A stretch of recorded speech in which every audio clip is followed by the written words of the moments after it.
हम वार्निंग दे रहे हैं देश की जनता की तरफ से, इन सभी एजेंसियों को सुधर जाएं, ये हरकतें बंद कर दें। हम ज्यादा देर तक इंतजार नहीं करने वाले हैं, बता रहे हैं आपको, ये हरकतें चुनाव तक बंद कर दें। राम राज्य है, मोदी की गारंटी चल रही है सर देश में, ईवीएम की गारंटी चल रही है और कोई गारंटी नहीं चल रही, क्योंकि बाकी सब चीजें जो हैं, बाकी पूरा देश ईवीएम के खिलाफ है। ईवीएम की गारंटी है, कोई मोदी जी की गारंटी नहीं है। अगर पेपर बैलेट की गारंटी हो तो मैं ये दावा करता हूं, अगर मोदी जी के खिलाफ, अगर मोदी जी अपनी ईडी सीबीआई के खिलाफ ये भी करा लेना, एक कैंडिडेट भी ना खड़ा होने दें पेपर बैलेट से अगर चुनाव होंगे, तो नोटा ही अगर मोदी जी को ना हरा दे तो हम लोगों का नाम बदल। भारत देश की जनता को, वी द पीपल को, कौन सा नौकर ऐसा है, प्रधानमंत्री नौकर ऐसा है, होम मिनिस्टर नौकर ऐसा है जो भारत की जनता के नौकर हैं? कौन रोकेगा मालिकों को? कोई नहीं रोक सकता। लेकिन पूरे देश में आंदोलन चल रहा है, सड़कों पे लोग उतरे हुए हैं। हम सिर्फ शक्ल है, नुमाइंदा है देश की जनता की। नेता नहीं आ रहे पार्टियों के। यूपी में अभी मैं हैदराबाद में गया हूँ, अमृतसर गए, भानु जी ने भी आपको बताया, वो पंजाब में गए, सब सड़क पर है, नेता सड़क पर है, सब नेता सड़क पे, जो भी नेता है वो सड़क पे है। कांग्रेस वो जो सड़क पे नहीं है वो नेता ही नहीं। कांग्रेस क्यों नहीं आ रही आपके साथ में? नहीं, सब पार्टियां हमारे साथ। बसपा क्यों नहीं आ रही आपके साथ में? टीएमसी क्यों नहीं आ रही है? राजद क्यों नहीं आ रही है? जो कौन सी ऐसी पार्टी है? मायावती जी ने अपने जन्मदिन के ऊपर इसके इलेक्शन ईवीएम की मशीनों के खिलाफ बोला है। सपा के जो अखिलेश यादव साहब हैं प्रेस कॉन्फ्रेंस करके बोल चुके हैं, कांग्रेस के सैम पिट्रोडा साहब हैं वो बोल चुके हैं, दिग्विजय सिंह साहब जो प्रेस कॉन्फ्रेंस करके बोल चुके हैं, सब लोग हैं। और नेता सड़कों पे हैं इस वक्त, क्योंकि देश बचाने की बात है। राहुल गांधी जो नेता नहीं है वो सड़कों पे नहीं। राहुल गांधी बात जोड़ो यात्रा कर रहे हैं लेकिन ईवीएम पे नहीं बोल रहे सर। वो अभी देखेंगे, आप बोलेंगे ना। हम देखिए, ये आवाज भारत जैसे जनता ने हम लोगों को डायरेक्ट किया है, वैसे ही जनता राहुल जी को भी, वैसे ही जनता शरद पवार जी को, वैसे ही जनता मायावती जी को, वैसे ही ममता बनर्जी साहिबा को, इन सबको जनता डायरेक्ट कर रही है। जनता के कहने पे सब आएंगे, जनता के ही तो वोट लेने। सिर्फ मोदी जी आरएसएस और बीजेपी जनता की आवाज नहीं सुनेंगे, क्योंकि वो मंत्री संतरी एमपी पीएम ईवीएम के हैं।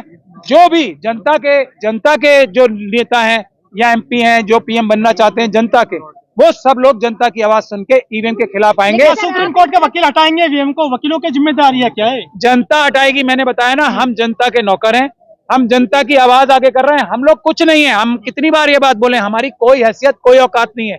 ये जनता की आवाज है जिसको हम सिर्फ आगे रख रहे हैं, जनता के आदेश। लेकिन आप एक तरफ ईवीएम कह रहे हैं, दूसरी तरफ ईडी और सीबीआई के लगातार छापे पड़ रहे हैं, आपको भी पता होगा। ईडी और सीबीआई को भी बहुत जल्दी हम प्लान बना रहे हैं। हम लोग तो इसीलिए विपक्ष के जितने भी जो नेता हैं गण हैं हमारे, उनसे कह रहे हैं कि आप हमारे साथ आए, हम ईडी और सीबीआई को रोकेंगे, हम वकील रोकेंगे। क्योंकि ईडी सीबीआई एसएफआईओ ये एनआईए इस वक्त देश का काम नहीं कर रहे हैं, ये मोदी जी की ईवीएम के माध्यम से चुनाव जिताने का काम कर रहे हैं। तो वो हम नहीं होने देंगे। हम इन ऑर्गेनाइजेशंस का, सीबीआई का, ईडी का, इनका भी घेराव करेंगे और ये उनको मजबूर करेंगे कि ये जो वो गोरख धंधा कर रहे हैं, लालू जी को 6-6 घंटे 10-10 घंटे बिठा के रख रहे हैं, झारखंड में शिबू सोरेन साहब के बेटे को, उनको 10-10 घंटे पकड़ के बिठा के रख रहे हैं, ये केजरीवाल जी के खिलाफ धमकी दे रहे हैं कि हम तुम्हें अरेस्ट कर लेंगे।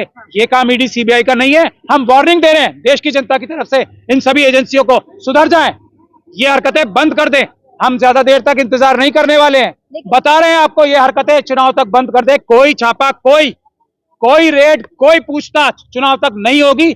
ये जनता का कोड ऑफ कंडक्ट है इलेक्शन का, ये ऐलान कर रहे हैं हम। बहुत ध्यान से सुन ले। पहले भाजपा और मजबूत हो रही है, नीतीश कुमार जी भाजपा में चले गए, भाजपा और मजबूत हो गई ना।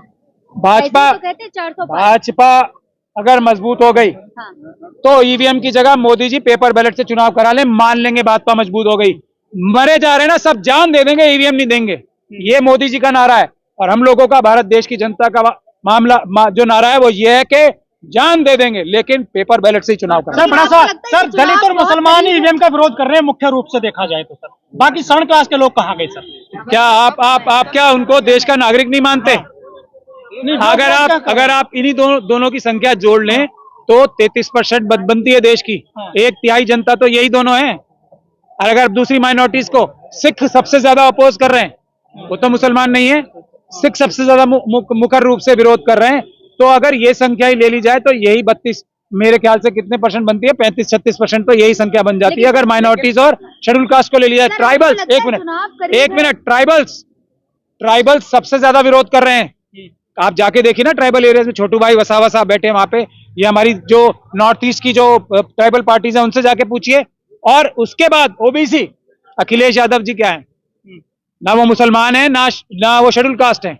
अखिलेश यादव जी कर रहे हैं ना अपोज, कर रहे हैं नहीं कर रहे हैं, तो ओबीसी के लोग भी सब कर रहे हैं। ओबीसी के लालू यादव जी कर रहे हैं अपोज। लालू यादव जी को ना शेड्यूल कास्ट है ना मुसलमान है, ये ओबीसी मिला के पता है कितने हो गए संख्या में आपको? अभी बिहार में कराया तो इसीलिए तो मोदी जी के एकदम डर के मारे ऊपर की सांस ऊपर और नीचे की नीचे रह गई। 88% देश की जनता, 88% देश की जनता तो ईवीएम के खिलाफ है, पेपर बैलेट के साथ है। क्या अब ममता बनर्जी साहब क्या है? सोशल मीडिया से हटेगी क्या ईवीएम? ममता बनर्जी बताइए कौन है? लेफ्ट में जो सीताराम येचुरी जी कौन है? ये तो सब ना SC ST है ना ओबीसी है ना माइनॉरिटी के लोग हैं, ये क्यों अपोज कर रहे हैं? तो देश का हर एक नागरिक जो संविधान से प्यार करता है, देश का हर एक नेता जो संविधान से प्यार करता है, वो ईवीएम से नफरत करता है। देश का हर वो नागरिक जो संविधान विरोधी है, जो देश विरोधी है, जो देश का गद्दार है, वो पेपर बैलेट से नफरत करता है। सड़क से हटेगी सर ईवीएम? ईवीएम सिर्फ भारत देश की जनता से हटेगी।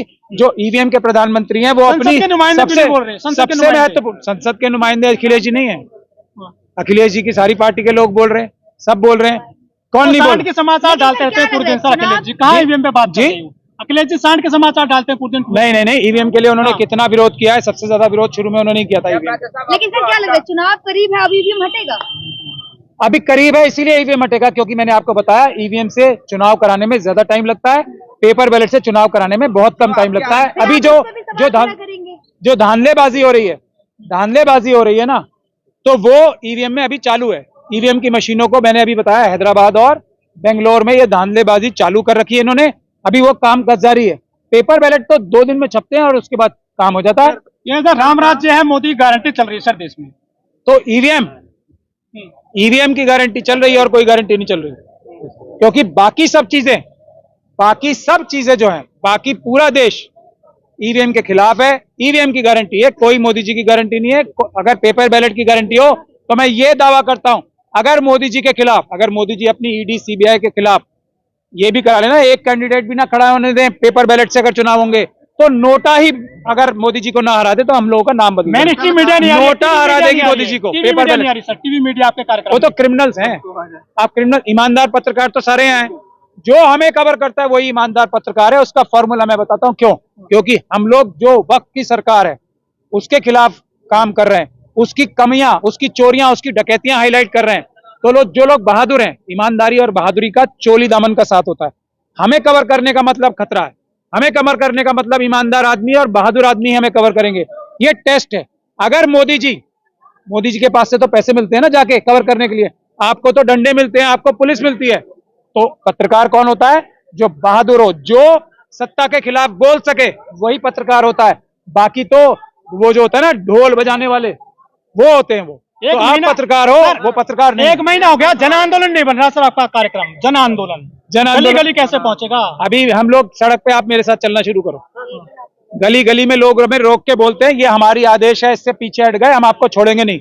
आप चलो मेरे साथ, अभी बाहर निकलो यहाँ से। जो कल का आपका प्रोग्राम है उसके बारे में बताइए, क्योंकि लोगों में कंफ्यूजन है कि जंतर मंतर कोई आ रहा है, कोई रामलीला मैदान आ रहा है। जंतर मंतर कल 10 बजे सबको आना है। जंतर मंतर सबको आना है कल 10 बजे। आपका जो परमिशन देश की जनता को किससे परमिशन लेनी है? कोई कानून में प्रावधान नहीं है, कोई कानून में प्रावधान नहीं है। नहीं, धारा 144 प्रदर्शन रोकने के लिए जो लगती है वो गैर कानूनी अपराध है। कोई प्रावधान नहीं है कानून में परमिशन लेने का। पुलिस ये धोखाधड़ी करती है कि कोई परमिशन लेनी हो, ये धोखाधड़ी करती है। पुलिस अपराध कर रही है ये बोल के परमिशन लेनी होती है। पुलिस से परमिशन लेने का कोई प्रावधान कानून में नहीं। हमें क्या, अगर अमित शाह जी बोलेंगे कल पुलिस को गोली चलानी है तो वो गोली भी चलवाएंगे, उससे कौन डर रहा है? क्या फर्क पड़ेगा? एग्रेसिव मोड में एक्टिव हो रहा है या फिर पीसफुली? अभी जो हमारा एग्रेशन ही पीसफुल प्रोटेस्ट है, हमारा एग्रेशन कलम है। हमारा एग्रेशन मोदी जी, अमित शाह जी की लाठी गोलियों के सामने सीना तान के खड़े रहना है। हमारा यही एग्रेशन है। हम पीसफुल हैं। आह्वान क्यों कर रहे हैं? हाँ, कहाँ जाएंगे? जनता को रोड पर उतरने का आह्वान, तो एग्रेसिव मोड में एक्टिव होना। नो, जनता का पीसफुल प्रोटेस्ट करना सबसे ज्यादा पैसिव और संवैधानिक रास्ता है। इससे बड़ा संवैधानिक रास्ता सुप्रीम कोर्ट भी नहीं है। जनता को पीसफुल प्रोटेस्ट करना ये सबसे बड़ा संवैधानिक और पीसफुल रास्ता है। जंतर मंतर से कहाँ जाएंगे? जंतर मंतर और चुनाव आयोग कितनी दूर है? कितने लोग आएंगे लगभग?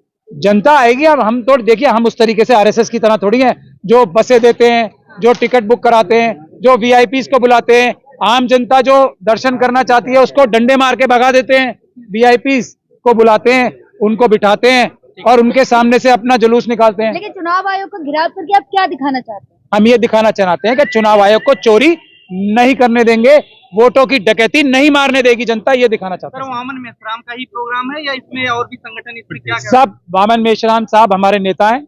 वामन मेश्राम साहब सब देश की जनता की तरफ से ये कर रहे हैं। मैंने आपको बताया ना, देश की जनता के नौकर है वामन मेश्राम साहब भी। तो उन्होंने ड्यूटी लगाई है वामन मेश्राम साहब की, उन्होंने ड्यूटी लगाई है देश की जनता ने, हम सब की। तो हम सब जनता के नौकर हैं। जिसको भी जनता प्यार करती है वो जनता का नौकर होता है।